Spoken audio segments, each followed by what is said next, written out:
ഇപ്പോൾ ആം ആദ്മി നേതാക്കളിൽ പലരും കോൺഗ്രസ് ആണ് ഒരു മികച്ച ഓപ്ഷൻ എന്ന രീതിയിലേക്ക് അങ്ങോട്ടേക്ക് ചേക്കേറാൻ ശ്രമിക്കുമ്പോൾ മുഖ്യമന്ത്രിയായ ഭാഗവന്ത് സിംഗ് മാന്നിന് വലിയ നിരാശ തന്നെയാണ്.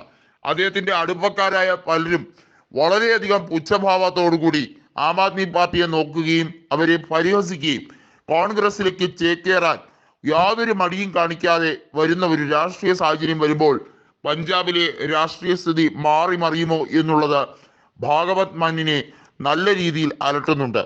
ശിരോമണി അകാലിദൾ വീണ്ടും BJPയുമായി കൂട്ടുകെട്ട് പുനരുജ്ജീവിപ്പിച്ചു എന്ന് വേണമെങ്കിൽ പറയാം.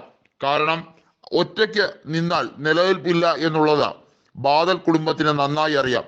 അവർ ഉണ്ടാക്കിയിരിക്കുന്ന പണം അല്ലെങ്കിൽ വിവിധ ബിസിനസ്സുകളിലൂടെ ഉണ്ടാക്കിയിരിക്കുന്ന ഈ സ്രോതസ് അത് സംരക്ഷിക്കേണ്ട ഉത്തരവാദിത്വം കൂടി ബാദൽ കുടുംബത്തിന് അഥവാ ബാദൽ പരിവാറിന് ഉണ്ട് എന്നുള്ളതാണ് ഇതിലേക്ക് കൃത്യമായി ചാഞ്ചാടാനുള്ള കാരണമായി രാഷ്ട്രീയ നേതാക്കൾ വിശദീകരിക്കുന്നത്.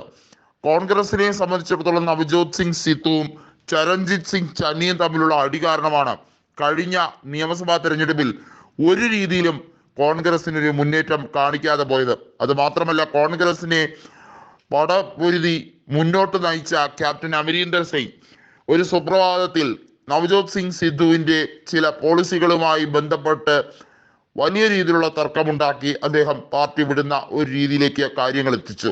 അതെല്ലാം കൂടിയായപ്പോൾ വലിയ നിരാശയാണ് കോൺഗ്രസിനകത്ത് ഉണ്ടായത്. മാത്രമല്ല, കോൺഗ്രസിന്റെ ജനകീയ മുഖമായ ഹിന്ദു മുഖം എന്ന് തന്നെ പറയപ്പെടുന്ന സുനിൽ ജാക്കർ, അദ്ദേഹത്തിന് കാര്യമായ പദവി ഒന്നും തന്നെ ലഭിച്ചില്ല എന്ന് പറഞ്ഞ അദ്ദേഹവും കോൺഗ്രസ് വിടുന്ന സാഹചര്യം ഉടലെടുത്തിരുന്നു. എന്നാൽ ഇപ്പോൾ രാഷ്ട്രീയപരമായി വേറിട്ട അഭിപ്രായം ഉണ്ടാക്കിയ പല നേതാക്കളും തിരിച്ച് കോൺഗ്രസിലേക്ക് എത്താൻ ശ്രമിക്കുമ്പോൾ ആം ആദ്മി പാർട്ടിക്ക് ചങ്കെടുപ്പ് കൂടുകയാണ്. 92 സീറ്റുകളാണ് കഴിഞ്ഞ തവണ നിയമസഭാ തെരഞ്ഞെടുപ്പിൽ 117 സീറ്റുകളിൽ നിന്നും അവർ തൂത്തുവാരിയത് എന്നത് ഓർക്കേണ്ടതാണ്.